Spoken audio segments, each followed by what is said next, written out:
Thank you for joining us and welcome to another edition of Answers Network. I'm your host, Alan Cardoza. And if this is your first time watching or listening to the show, know that every Monday from 11 a.m. to noon Pacific time, this show will bring on special guests that can inspire, educate, and in some cases entertain, while bringing answers and options to making our lives happier, healthier, and more successful.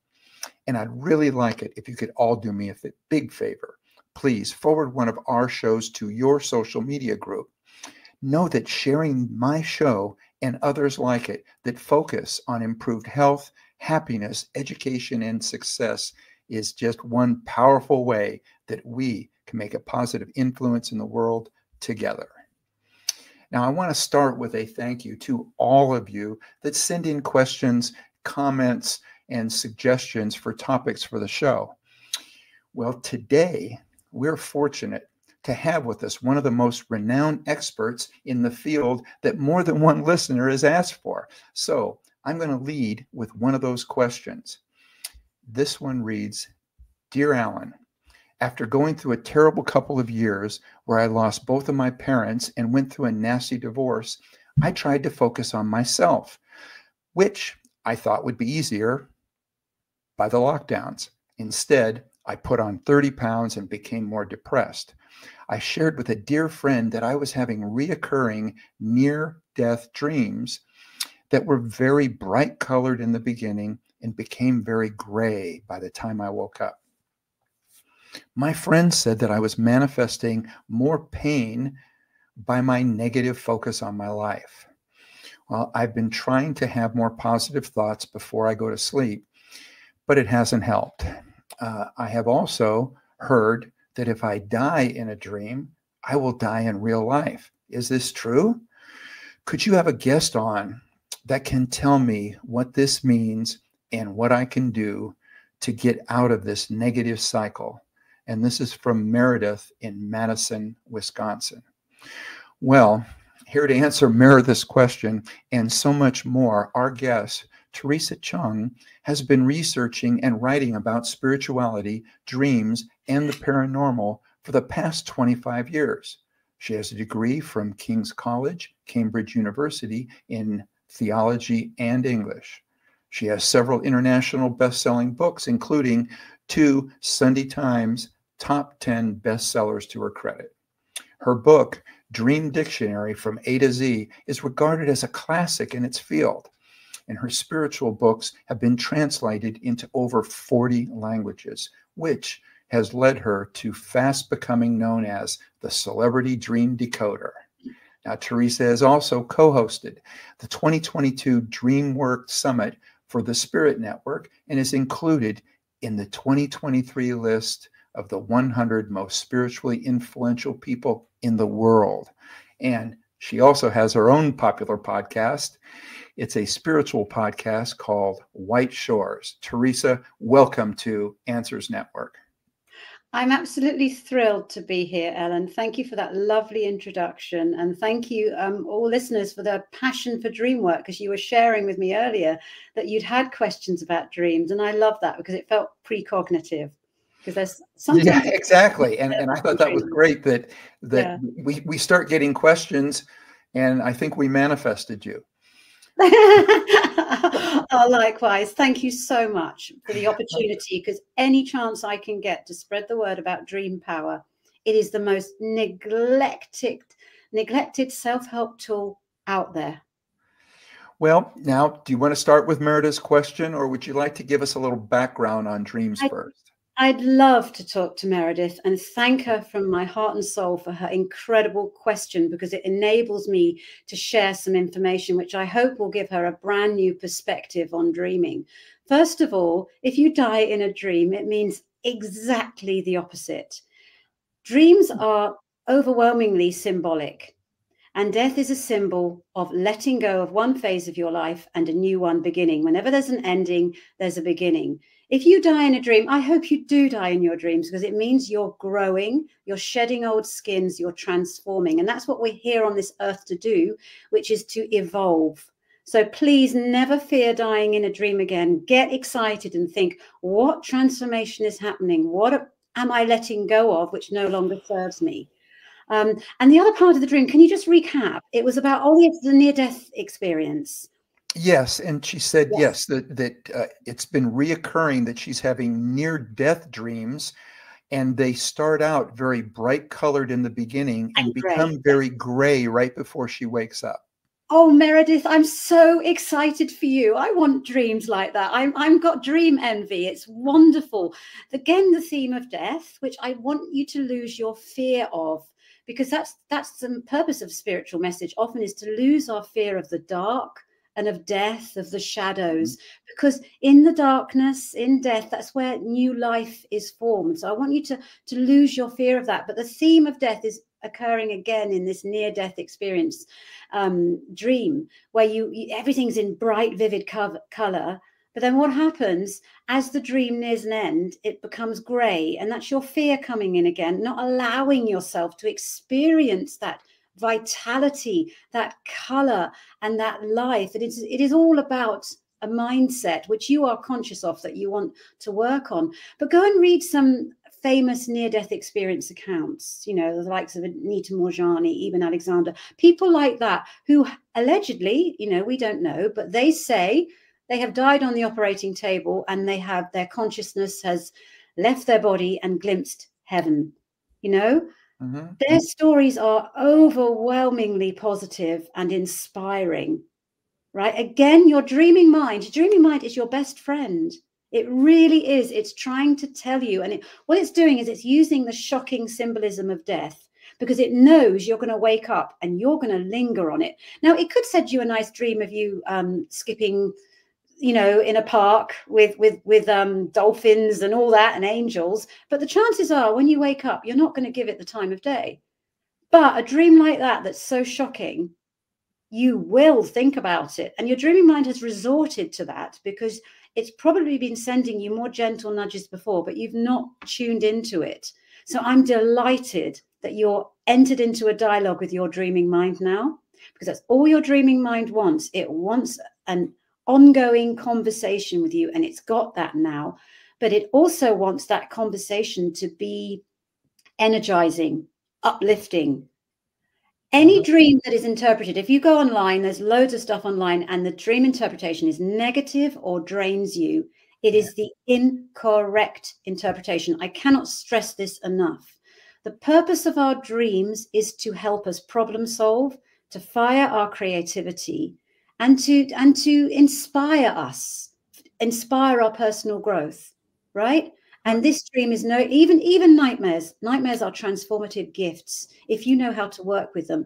And the crying shame is that so many people are frightened of their dreams, have all these myths and superstitions about them, and they don't understand some basic dream decoding skills. And I'm on a global mission to try and impart these simple tools. And I'd love to share some with you today if I can. Well, and I would love that. Now, as you were saying that, one of the things that I picked up on was the fact that she's even remembering these make them more important. And I'm very interested in that, because I'm someone who dreamed and remembered them much, much more when I was younger than I have when I've gotten older. And I don't know where I got this from, but I sort of thought that, you know, once I became really busy, and once I became a father and I was running businesses, that that I was waking up and not remembering, because I was being snapped right into reality so much that I wasn't really remembering. But it sounds like that's not the case. Well, you're still dreaming. I mean, if you don't remember your dreams, I mean, brain scans show we dream at least 5 or 6 times every single night. We have literally thousands and thousands of dreams in the course of our lives. The reason poor dream recall happens to us all, it happens to me, and I panic when it does because I'm a dream expert. But it happens sometimes when your waking life is overloaded, is stressful.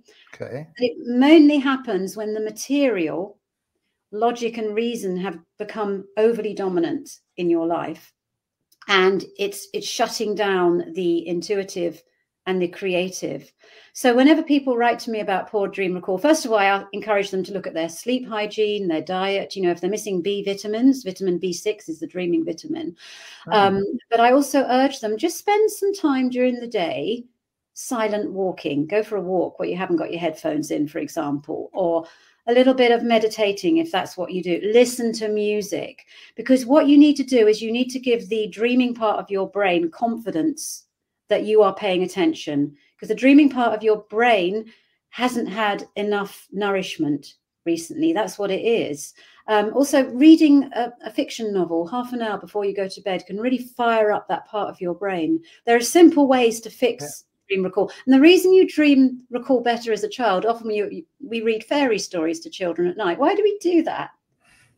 Engage, if you go way back in time, it is to give them happy dreams. It is to give them exciting dreams where they learn about themselves from the inside out, right? We stop doing that as we get older. Give yourself a good night fairy story, you know, an adult one that's fiction, where you can go into be empathetic with the characters and lose a bit of yourself in your imagination.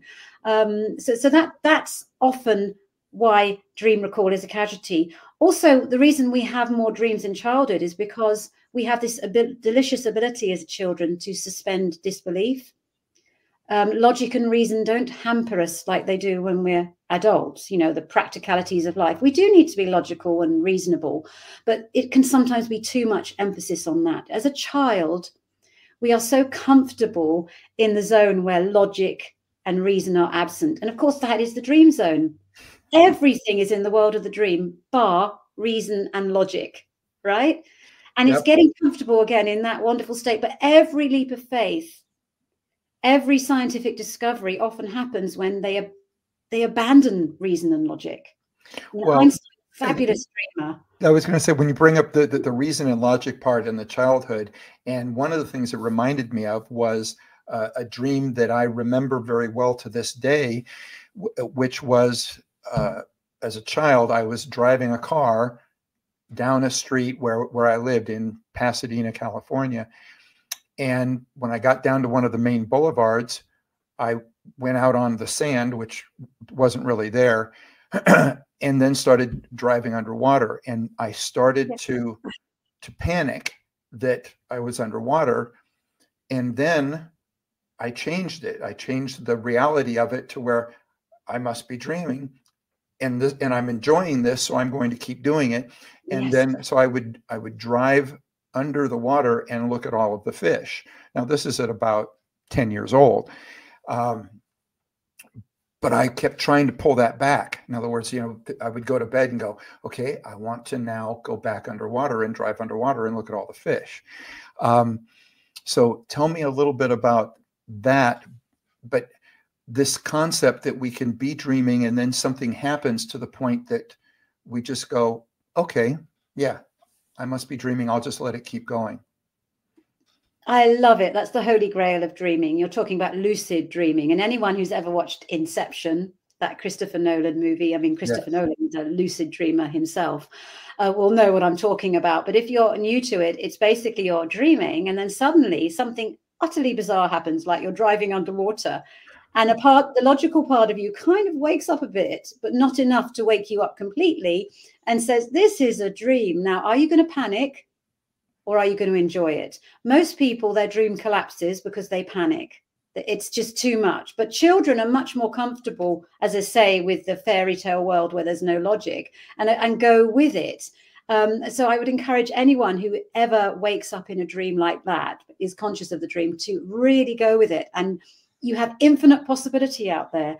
Go and enjoy this incredible experience. And it's so powerful, Alan, what you did as a child there, because what you're actually doing in this deep unconscious state, you are shaping your unconscious beliefs about yourself and your life. And as you know, in waking life, what you believe about yourself unconsciously is what you tend to attract. That's why so many people who do this manifesting trend, it makes me feel so frustrated. I see them, oh, you've got to write your lines and do your affirmations, you know, and you've got to positive think. That's toxic positivity. When deep down at an unconscious level, you don't truly believe you are enough. You don't truly believe you're capable of something. And it's what you unconsciously believe is what you tend to attract. That's why dream work, as I say, is such a powerful self-help tool, because you get to see up close and personal every night your unconscious world, what lies beneath. Dreams are messages from the deep, to quote Dune. You get to see that in all its many facets. You see the positive and you meet the negative. And as we tend in our waking life to repress or deny what we think is negative, sometimes what we think is negative isn't.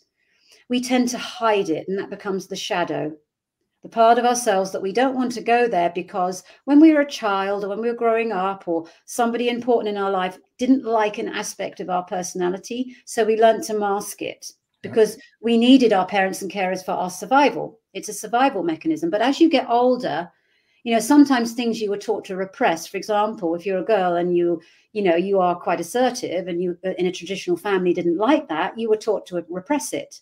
Therefore, when you grow up, you're going to start meeting controlling figures in your dreams. You're going to meet monsters, vampires, people that take you over. And that's the dreaming mind trying to get you face to face with this part of yourself that you've been hiding, but which, if you enter into a dialogue with it and understand what it's trying to say to you, you will lose the fear of it. Because all these aspects of ourselves that we hide, we're often, all they want is to be acknowledged. They don't want anything else. They don't want to be acted on. Sometimes they just want to be, I'm here. I'm a part of you. Talk to me. Notice me.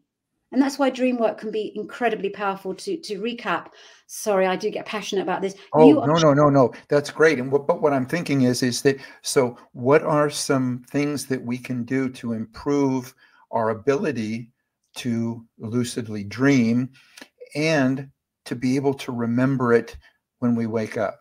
Okay. All the things you can do to improve your ability to lucid dream are the same things you can do to improve your dream recall. Because first of all, you've got to establish a pattern of dream recall first, right? You can't just leap into lucid dreaming. It comes next. You first of all got to fall in love with your dreams.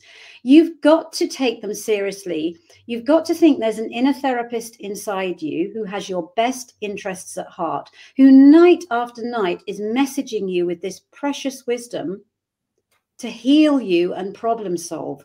First of all, change your perspective. And I'd like to quote some scientific research which shows actually that dream recall is a sign of a very healthy brain. Dream recall is good news. So if you go, don't panic though, if you're going through patches of poor dream recall, that's natural too.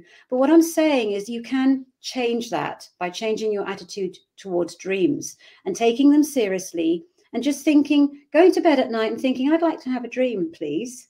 If you keep doing that over several weeks, dreams will come. Trust me. When you wake up in the morning, keep still with your eyes closed.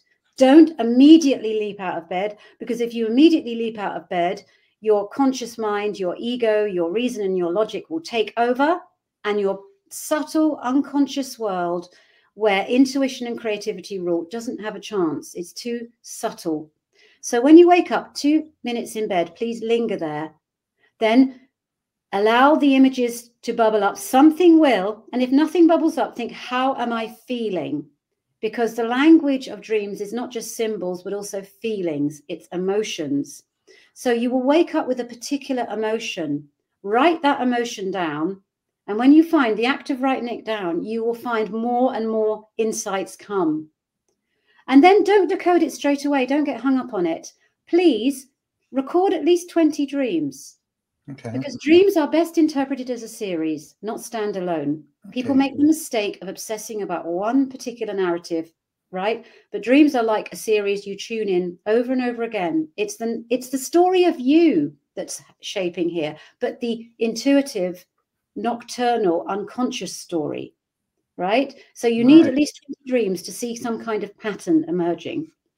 Now, when you say record 10 or 20 dreams, are you saying to just keep a recorder, like, some sort of recorder or a phone or something that we can dictate into next to the bed, so that as we wake up slowly, just sort of start recalling what it is that, or dictating what we recall? I mean, that depends on your lifestyle, and we all have busy lifestyles, and you think, oh no, not another thing I've got to do. But I don't want people to be stressed by this, to think they've got to, go and put in an hour's work before they start their day. I want it to be as effortless as possible. It depends. If you're with a partner, they may not appreciate you suddenly talking into a microphone. So it depends on your relationship, your lifestyle. I would suggest a voice recorder, yes, because my handwriting, I don't know about you, but my handwriting is so terrible these days. I can't even read it because I'm so used to typing. But if you can't do that, just a keyword. Just a couple of keywords, a little scenario or a picture that's emerged from your dreams. That's enough. Gotcha. You've got to write a novel. No, just a keyword. Oh, I'm sorry. I was going to say, to sort of mirror that back, where I wouldn't have to literally write down or dictate a whole thing, but I could just put driving underwater, and then that would help me recall. That's a wealth. We could have hours discussing that, the symbolism of that, and you may ask, well, why do dreams talk in this ridiculous, bizarre language that I don't understand and other people don't understand when I share? I'll tell you why. Your dreaming mind is an artist, is a poet, is a musician, is an inventor, an innovator, a visionary. And what's the language of artists and poets? It's symbols, it's metaphors, it's associations. You think of great works of art that you can just look at forever and lose yourself in. And when you come again the next day, you get different perspectives. The reason the dreaming mind uses symbolism is it can say more. A picture paints 1,000 words. I would like everyone listening, if there's one thing you get from this interview, think of your dreams as night poetry, as a poem. Go back to school when the teacher put a poem on the table and said, I want you to go through it line by line now and see what is beneath the surface. And that's exactly how you interpret your dreams. And it's terrific fun doing that. This is, it's like modern art. If you've gone to a modern art gallery, how people interpret that. It really is tapping into the part of you that is an artist, that is a poet. We all have that part. However rational we like to think we are in waking life, we have that part of us that is crying out to talk to us. And anyone who is creative, if they are having a creative block, just write down some keywords from your latest dream. It will wake up that dreaming mind and unblock whatever's blocking you. Trust me, that works time and time again. Well, another thing that anyone who listens to this show knows is that I love success stories. We're going to take a quick break, but when we come back, Theresa, I'd love for you to share one of your favorite success stories in how somebody had a shift in their dreams and how it changed their life. Okay. So for everybody, stay with us. We'll be right back. You're listening to or watching Answers Network. Conflict International are experts at uncovering the truth. Our specialist team has decades of experience in providing a range of bespoke investigation and intelligence services to companies and individuals. Whether you need professional screening or background checks of employees, due diligence of potential clients or business partners, asset tracing services, or surveillance, Conflict International has a rapid response team on hand to get you to the heart of the matter. Our key strength is in our global capabilities. We can tap into an extensive network of trusted professional investigators based in most jurisdictions worldwide, enabling us to go almost anywhere a case takes us. Conflict International has decades of experience with a diverse range of skills among our team, developed from backgrounds in military and security intelligence services, as well as practiced lawyers. Visit our website today at conflictinternational.com to find out more about our services. That's conflictinternational.com. Global reach, local knowledge. And we're back. We're talking with Theresa Cheung, and we're talking about dreams. And one of her books is The Dream Dictionary from A to Z. So when we went to break, Theresa, we talked about success stories. Can you share with us one of your favorites? Everyone is a favorite. I get a lot of messages from people all over the world, which is wonderful, because I do leave my email actually at the in the Dream Dictionary and say, look, if there's something you're struggling with and the tools I've given you, you know it's not helping, let me know and I'll give you some pointers. But I mean, I'm just going to go back to something that came in yesterday. There was this lovely lady. I shall call her Maria. That isn't her real name, but I will call her Maria. And she was a mum of, kid you not, 9 children, a lot of children. Wow. And, you know, she said that for the last couple of years, this had been a recurring theme. She kept having dreams that she was pregnant and giving birth to monsters, you know, and aliens. And it happened, and it was starting to make her really disturbed because she didn't want another child. She said she just couldn't cope with another child.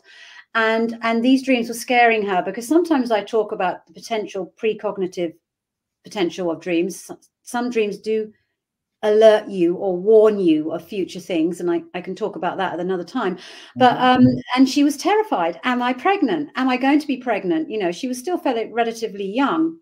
And so we had some backwards and forwards, and she sent me some of these dreams, and they were terrifying. I mean, they were nightmare ones. In some of them, the babies were eating her and destroying her. But basically, what it really came down to is it wasn't anything about being a mother or wanting another child or not wanting another child or being scared of her children. It was basically her own inner child that was happening here, that she was completely neglecting her own needs, which of course often happens when you're a busy mother, and that she felt that spending any time on what mattered to her, even emailing me, she said she felt that she couldn't spare the time, felt something she shouldn't do.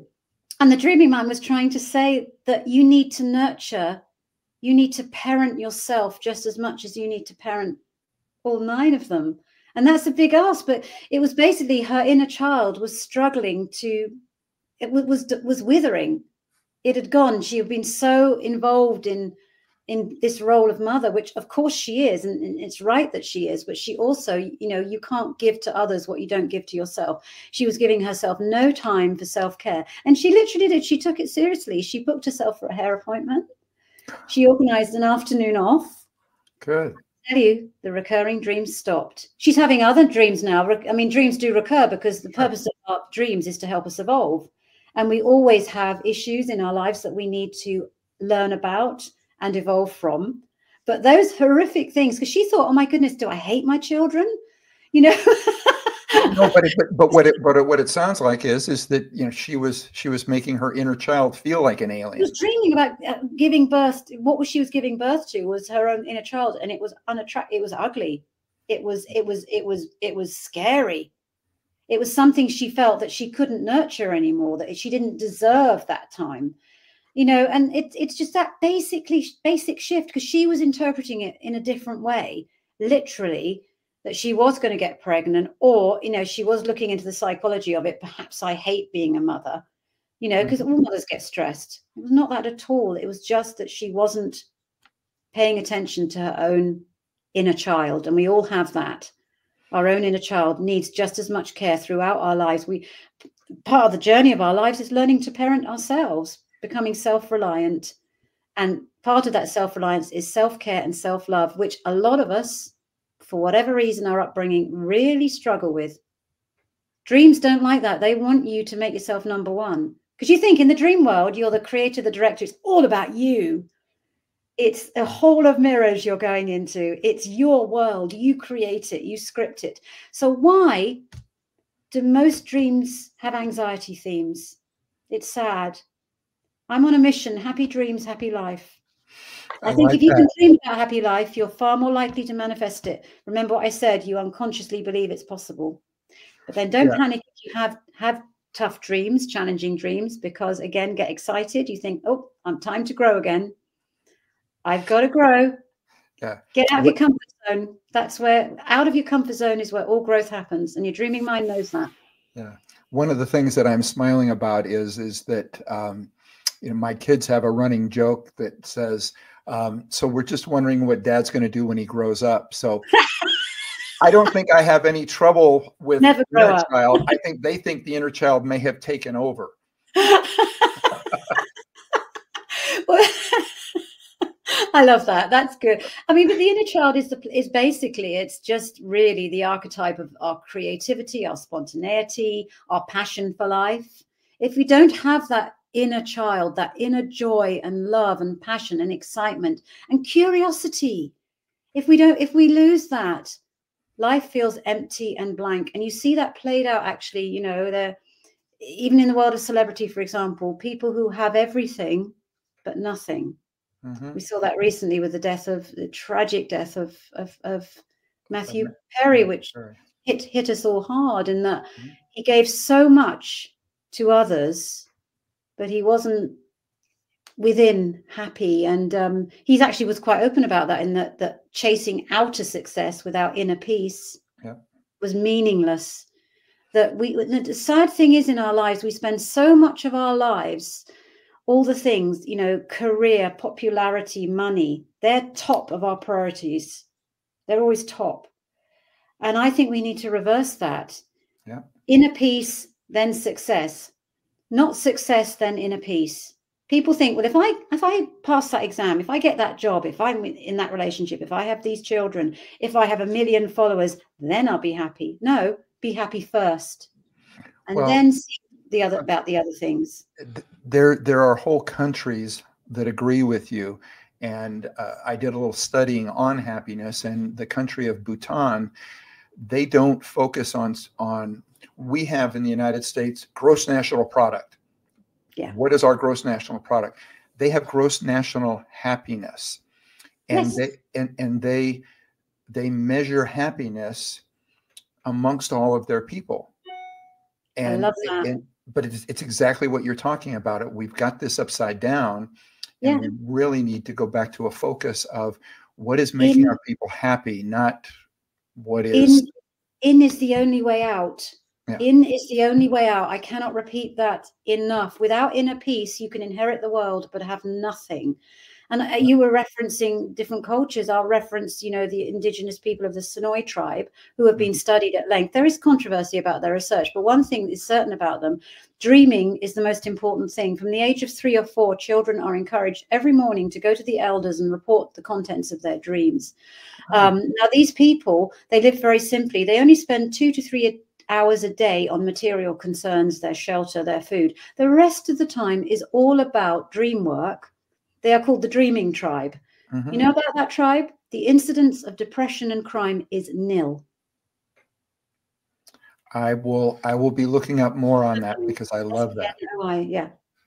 The incident, they are dubbed one of the happiest tribes on earth. I mean, it could be because they're very isolated. You have to go in by a helicopter to reach them. But the inner world is key. And actually, they use the inner world also to help their young children survive. Because if a child dreams of being chased by a predator, they will be encouraged to do what you talked about, lucid dream, go back into that dream and actually stand and face that predator and survive. And it's, again, threat rehearsal. So that should it happen in real life, that dream has quite literally saved their lives, because they've rehearsed these skills they need in the dream state. That's also a part of their culture. I love that. You know, I wanted to touch on so much, and I think we're going to end up. I would love to have you back, and we can continue. But in the very beginning, one of the things that you mentioned, I think when we were talking about Meredith's dreams, but it has to do with some of the dreams that, if you're remembering them, it's maybe a message that you're not getting yet. You know, you're not getting, you're not understanding, or you're not doing something to correct something so that you don't need that one anymore. But what guidance do you offer on distinguishing between the significance of a particular dream or a dream symbol and other ones that might just be random noise?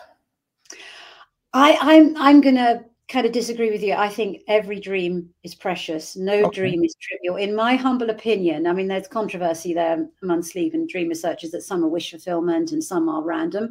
But I think every single dream is priceless and worthy of recognition. But if you find in your dreams similar scenarios keep recurring, you know, in different ways, but it's a similar theme, like you're always being chased, or you're always running late, or you're always missing that flight, or you're on stage and you've forgotten your lines, or your teeth are falling out. You have these very common recurring dream scenarios. It is your dreaming mind saying there's something your heart, your intuition has noticed in waking life. Dreams are kind of thoughts from the heart, but you're so busy, your ego is so busy living externally, you haven't noticed it. So the only way I can alert you to this thing that I've noticed is in the dream state, when your ego's asleep, again, along with your reason and logic. And you're not noticing it. So I'm going to keep sending it to you. I'm going to kind of like tough love, over repetition. But what will happen is if you don't get the message of that dream, it may erupt into a nightmare. However, in your waking life, if you do understand the message of the dream, that recurring dream theme will stop. It will stop, because you're not a different person in the dream state. People think when they go to sleep, they become something different in the dream. You're not. It's still you. You have to understand, we are awake 24/7. We don't get time off from ourselves, actually. We're just in a different state of reality, right? But it's still your consciousness. It's you, right? Parts of you are asleep. The material is asleep, but you are wide awake in this amazing virtual playground that you've got, the funnest show on earth, the most sublime show on earth. Really, you are awake. And what you do in your waking life influences your dreams. What you do in your dreams influences your waking life. The two are interconnected. They comment on each other. Well, in your belief, which influences the other more? Neither. They're 50-50. Okay. The dream world is just as valuable. It is because it's controversial, but if you do believe in the possibility of life after death, and I stress possibility because there is no proof, but I'm also going to say there's no proof there is no life after death either. So who's right? We'll find out, all of us, one day. But, consciousness, if you believe in life after death from near-death experiences, we talked about those before, that's the part of you that goes on. Your feelings, your memories, that spark of life. I mean, if you've ever had the privilege to sit with someone when they pass, it's like the light goes out. Where's that light gone? And if you believe that we're in a universe of energy and that thoughts and feelings are energy, it's entirely feasible, in my humble opinion, that a part of us does go on. And that's where you went. That's the dream state, just as important, because on person's deathbed, they don't talk about the material stuff. They talk about this unconscious world. Love is something you can't see or touch, but it's real. Dreams are exactly the same. And what's the most important thing in life at the end of the day? It's not the career, the money in the bank, the Instagram likes. It's love. Yep. How have I helped another person breathe easier? Have I loved? Am I loved in return? And that's what we all seem to be trying to escape from. But at the end of the day, that is the only currency that matters. It truly does. And we see that played out on the world stage over and over again. Just look at some hugely famous people who have it all, but nothing. So well said.